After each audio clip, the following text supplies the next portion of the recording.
Do you want to be a marine biologist? Here's what you actually need to do from a PhD student studying coral disease. I always see so many AI slop videos about how you'll never make any money and you have to do 5 years of volunteer work before you can go to grad school. If you're tired of all that nonsense, here are some real tips that can help you. Firstly, it doesn't really matter what you do in high school.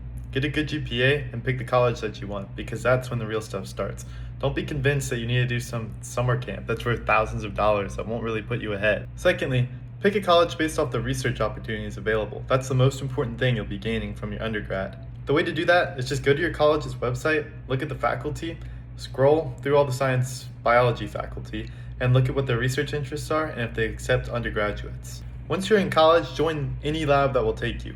Even if you want to study whales eventually, that doesn't matter right now. You just need to get experience in anything to find out what you actually like. You can then use those skills from the other labs as leverage to get into the whale lab if that's really what you need. Professors often want students in their first or second year because then they'll have their entire undergraduate to contribute to the lab. So start early if you can, and if not, still join.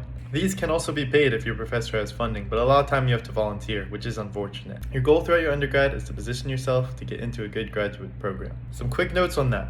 It should be free. I don't know why this isn't talked about more, but any reputable STEM like master's or PhD program should be waiving your tuition and giving you a stipend. So you should be getting paid at this point for your work. Another note, you can go straight into your PhD. I went from my bachelor's to my PhD. This happens a lot more often than people think. A lot of people get confused when I tell them this. They're like, well, what happened to your master's? Some advice on which one to pick. Go for a master's if you really enjoy running experiments and doing the actual physical work. These can get you really good jobs in industry or the government.